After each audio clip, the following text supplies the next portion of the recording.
Bienvenue sur les news de Samir. Aujourd'hui, on va parler de l'actualité. Il y a des choses très intéressantes qui se passent en ce moment. Nous avons Trump qui insiste avec le Canada pour que le Canada intègre et devienne le 51e État des États-Unis, qui est assez particulier. Il insiste, en fait, c'est pas une blague. Nous avons cet accord de paix qui a été signé avec les outils. Comment vous expliquer ça ? Il y a un cessez-le-feu, mais en fait, en réalité, c'est les États-Unis qui ont perdu face au Yémen. Vous allez voir, on expliquera ça un peu plus en détail. On a rapidement Poutine qui appelle Netanyahou.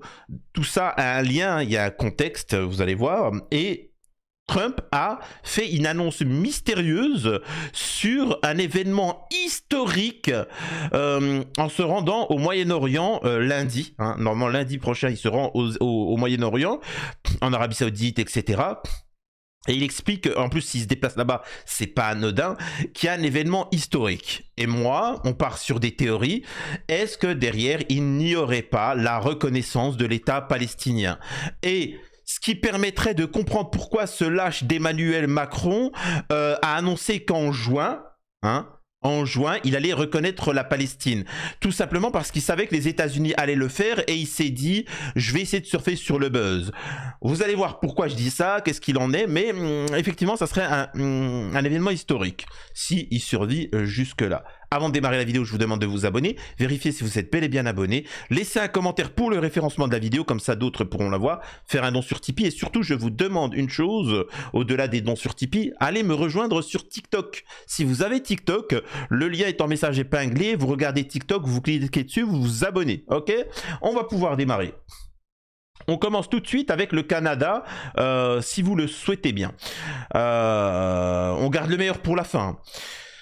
Le nouveau Premier ministre canadien, Mike Carney, a assuré mardi 6 mai que son pays ne serait jamais à vendre. Lors de sa rencontre à la Maison-Blanche avec Donald J. Trump, qui a évoqué à plusieurs reprises son désir de faire du Canada le 51e État des États-Unis. Pour leur première face-à-face, la tension a été palpable entre les deux dirigeants. Mike Carney a affirmé avoir demandé à Trump de cesser de qualifier le Canada de 51e État des États-Unis. Interrogé par la presse, pour savoir s'il avait formulé une telle demande, le Premier ministre canadien a répondu oui aujourd'hui. J'ai dit, c'est pas utile de répéter cette idée, a ajouté McCartney en français. Nous avons eu une très bonne réunion, a déclaré de son côté Donald Trump lors d'une conférence de presse abordant la Coupe du Monde de football 2026, que les États-Unis organisent conjointement avec le Canada et le Mexique. Aucune tension, nous voulons faire ce qui est bien pour nos peuples respectifs. Mark Carney a été élu il y a une semaine sur la promesse de faire front au président américain dont les menaces angoissent les Canadiens, mais il doit également éviter de braquer le président républicain s'il veut lui arracher un compromis commercial. Il dit avoir eu mardi des discussions très constructives avec Donald Trump à la Maison-Blanche et a assuré qu'il s'était mis d'accord pour continuer le dialogue. Nous sommes tombés d'accord pour poursuivre nos discussions dans les prochaines semaines et nous avons hâte de nous retrouver en personne lors du G7, prévu en juin au Canada. Quand même pas mal de choses qui se passent en juin, les gars. A déclaré le nouveau dirigeant canadien lors d'une conférence de presse à Washington, peu après sa rencontre du président américain. Il insiste, je le prends, enfin tu me diras, il y en a plein qui ont des idées comme ça expansionnistes, qui veulent envahir leurs voisins et ainsi de suite, mais bon. Voilà. Donald Trump a toutefois répété qu'il ne reviendrait pas sur ses décisions concernant les droits de douane, estimant que rien ne pourrait l'amener, même après discussion avec McCartney, à revenir en arrière. C'est comme ça. A-t-il affirmé. Le président américain a déjà imposé des droits de douane sur l'acier et l'aluminium canadien, notamment, et menace son voisin du Nord de taxes douanières généralisées de 25%. Le Canada est un pays qui devrait être capable de se débrouiller tout seul sur le plan économique, a estimé Trump. Il n'y a aucune raison pour que nous subventionnions le Canada. Il ne faut pas s'attendre à de la fumée blanche à l'issue de la rencontre, avait averti McCartney, usant d'une métaphore d'actualité en ces temps de conclave. Selon lui, l'ancienne relation entre les deux pays fondée sur une intégration croissante est terminée et il s'agit de savoir comment ils vont coopérer à l'avenir. Crainte d'une altercation publique. La semaine dernière, Donald Trump avait qualifié le nouveau chef du gouvernement canadien d'homme très sympathique, un ton incomparablement plus amène que celui réservé de l'ancien Premier ministre Justin Trudeau, dans lequel il éprouve une forte antipathie. Mark Carney, qui a émergé des récentes élections législatives en vainqueur, etc. Bon, voilà, on s'en fout un petit peu. Hein. Donc, voilà, bon, je trouve ça particulier quand même. Il tente, hein, j'ai envie de te dire, Trump, il tente, hein, il a que ça à faire, j'ai envie de te dire. Écoutez maintenant les propos de Trump. On va venir tout de suite sur Palestine, parce que c'est le plus intéressant. Écoutez ce qu'il dit. Nous aurons peut-être, avant de passer à, comme vous le savez, au Moyen-Orient et à l'Arabie Saoudite, nous allons aux Émirats et au Qatar. Et ce sera, je suppose, lundi soir. Certains d'entre vous vont venir avec nous. Mais je pense qu'avant cela, nous allons faire une annonce très importante, comme aussi grande que possible. Et je ne vous dirai pas sur quoi, mais ça va être très positif. Je vous dirai si c'est négatif ou positif. C'est vraiment très positif. Et cette annonce sera faite soit jeudi, soit vendredi, soit lundi avant notre départ.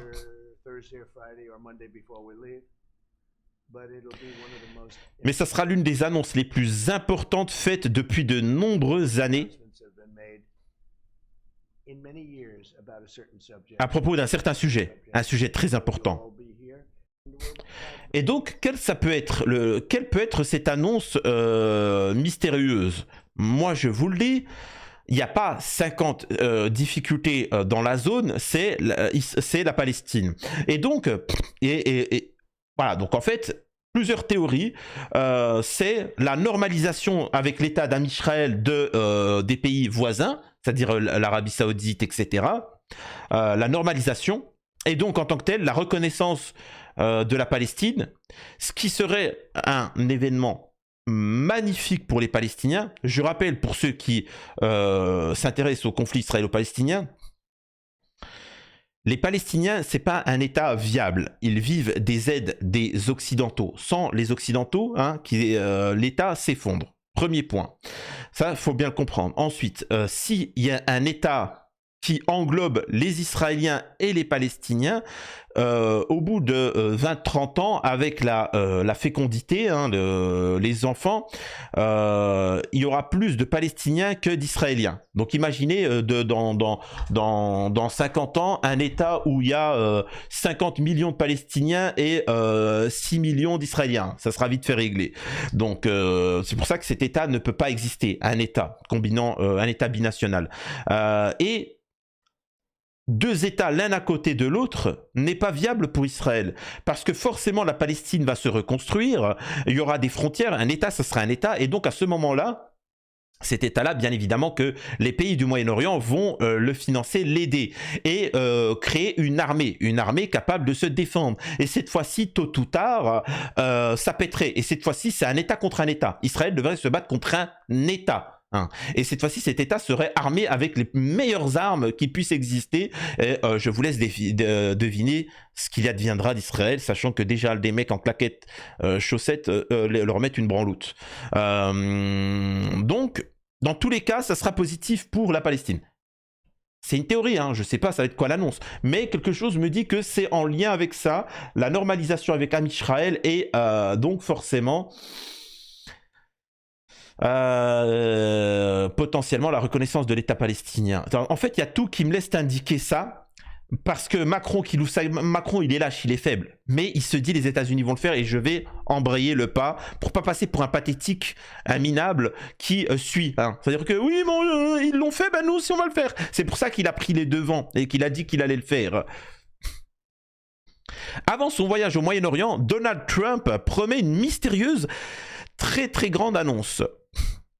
Le président américain doit se rendre en Arabie Saoudite, au Qatar et aux Émirats Arabes Unis du 13 au 16 mai pour son deuxième déplacement à l'étranger. En marge de ses discussions avec le Premier ministre canadien Mark Carney, Donald Trump a promis mardi une très grande annonce avant son voyage au Moyen-Orient la semaine prochaine, se refusant cependant à donner un quelconque indice sur sa nature.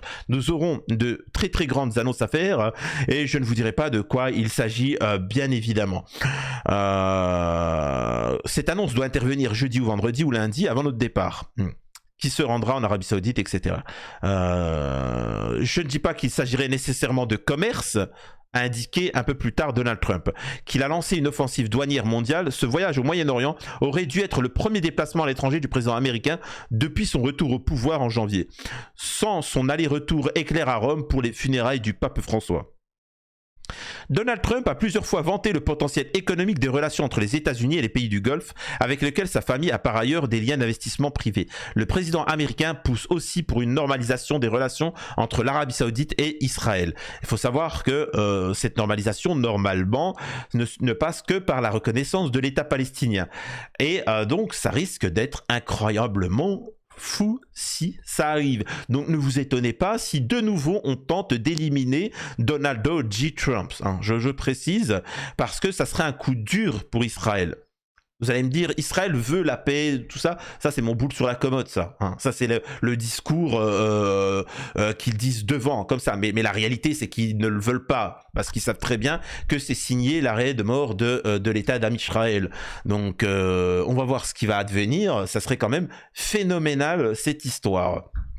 Je prie pour qu'il y ait un État palestinien, qu'on puisse les soutenir financièrement, recréer un État fort, les aider à s'armer militairement, et après, ils feront ce qu'ils ont à faire, si vous voyez ce que je veux dire. Dites-moi vous en commentaire, vous pensez que ça va être quoi la chose? Un accord de cessez-le-feu conclu entre les rebelles Houthis et les États-Unis annonce Oman. Les Houthis ont annoncé qu'ils ne voulaient plus se battre et nous allons honorer cela, a déclaré Trump. Les rebelles Houthis du Yémen et les États-Unis ont convenu d'un cessez-le-feu, a déclaré le ministre omanais des Affaires étrangères, peu après que Trump a annoncé la fin des frappes américaines contre ces insurgés soutenus par l'Iran. À la suite des récentes discussions et contacts menés par le sultanat d'Oman avec les États-Unis et les autorités concernées à Sanaa, les efforts ont abouti à un accord de cessez-le-feu entre les deux parties. Voici ce qu'a annoncé le ministre omanais, précisant qu'à l'avenir, aucune des deux parties ne prendra pour cible l'autre, y compris les navires américains, en mer Rouge et dans le détroit de Bab al-Mandeb, selon le médiateur omanais. Ce cessez-le-feu permettra de garantir la liberté de navigation et la fluidité du commerce maritime international. Dans l'immédiat, aucune réaction des Houthis n'a pu être obtenue. Alors ce qu'il faut comprendre très vite, c'est que les États-Unis, c'est très compliqué parce qu'ils sont aussi à la botte d'Israël, se sont attaqués aux Houthis. Ils se sont attaqués à eux, ce à quoi les Houthis ont déclaré la guerre aux États-Unis. Ils ont déclaré en soutien aux Palestiniens la guerre à Israël. Et comme les Américains ont décidé de tomber sur les Houthis, ils ont répondu. Il faut savoir que c'est un carrefour maritime important auquel ils passent à côté. Et c'est très facile pour les Yéménites d'attaquer les navires spécifiques en fonction de quel pays ils viennent. Les États-Unis ont voulu aider naïvement Israël, les Houthis ont décidé de viser les Américains, ce à quoi les États-Unis ont pris une branloute. Il faut savoir qu'il y a beaucoup de bateaux qui ont été détruits, des bateaux américains, et donc au bout d'un moment, les Américains, enfin Trump, ils se sont dit bon, écoutez, on va pas sacrifier des soldats, notre business pour Israël. Donc il s'est dit bon, écoutez, démerdez-vous avec Israël, nous on fait la paix. On fait la paix. Priorité aux Américains. On fait la paix, on vous touche plus, vous nous touchez plus. Voilà. Donc, ça montre bien que derrière, Trump t'explique que tu peux toucher les Israéliens, c'est pas mon problème maintenant. Juste, tu touches plus les Américains. Quand même particulier cet accord-là. Ça en dit long. Un, et de deux, ça montre que c'est une défaite militaire des Américains. Que les Américains ne sont plus aussi puissants qu'ils ont pu l'être auparavant. Il faut bien que vous compreniez qu'ils sont endettés à souhait, qu'ils ne peuvent plus s'impliquer dans un truc comme l'Afghanistan, dans une guerre comme ça à rallonge, ou même soutenir des trucs comme l'Ukraine. Ils n'ont plus les moyens, il faut bien comprendre, hein. Ils n'ont plus les moyens. Donc c'est quelque chose qui reste très intéressant et j'espère que tout ça va amener tout ça à la reconnaissance de la Palestine, de dire écoutez, on touche plus aux Américains, on est même capable de faire du business avec les Américains. La seule condition qu'on met derrière, c'est arrêter de toucher nos... Voilà, en fait on fait du business, mais juste reconnaissez l'État de Palestine. Donc on va voir ce qu'il en est, on verra si j'ai eu raison, et voilà. Très rapidement, Poutine a appelé Netanyahou. Hein. C'est la première fois que Poutine appelle Netanyahou. Et c'est intéressant. Dans cette période, on sait très bien que les Russes sont alliés de l'Iran, les alliés aussi de la Palestine. Il y a quelque chose qui se passe. Donc on voit bien que nous avons le sud et le nord global, c'est-à-dire les États-Unis et la Russie qui souhaitent la paix avec l'Iran, qui ne souhaitent pas qu'on touche à l'Iran. Et encore une fois, ce qui pose problème, c'est l'État d'Israël qui essaye de saborder la paix dans le monde parce qu'encore une fois, je le répète, ils ne peuvent vivre que sur un champ de bataille. Ils ne peuvent pas vivre autrement et donc ils vont essayer de saborder la situation. Et c'est très bien que les Russes, les Américains, les pays du Moyen-Orient se réunissent, discutent et s'arrangent. Soit on va dans un monde où on fait tous du business, on est tous heureux et on est content. Soit on décide pour des fous furieux qui se considèrent être élus par Dieu, par Yahvé, excusez-moi, hein, par Yahvé, et voilà, et qu'au final on devient leur esclave, etc. Ça, vous de voir. Quelque chose me dit que Trump, il n'a pas envie d'être un esclave. Ça, c'est mon point de vue. Vous me dites ce que vous voulez. On verra ce qu'il en est, si j'ai eu raison ou si j'ai eu tort. Et c'est ce qui expliquerait aussi que, comment on le sait, l'Inde a décidé d'attaquer le Pakistan. Bon, ils se sont fait prendre une petite branloute aussi, tu vois, mais sachant que ce sont les suppôts de l'État d'Israël. L'Inde, c'est la chouin de l'État d'Israël. Donc, est-ce que derrière, il n'y a pas une volonté pour Israël de déstabiliser, de tout faire, hein? Alors, ils appellent ça l'état profond, tout ce que tu veux, le mondialisme, etc. C'est particulier. Donc, quelque chose me dit que on peut arriver à une troisième ère mondiale. En fait, c'est qui tout double. Je vous le dis, hein, pour moi, c'est qui tout double. Soit on arrive à une reconnaissance de l'État de Palestine, la paix avec l'Iran et on est tranquille. Hein. Alors peut-être que l'État d'Israël va s'effacer, mais au moins il y aura la paix dans le monde. Ou soit on oublie la Palestine, on oublie l'Iran et ça pète. Et puis les gars, vous allez en payer les conséquences. Hein. Comprenez-le bien, vous allez en payer les conséquences, mais de manière drastique. Hein. Personne n'en sortira indemne.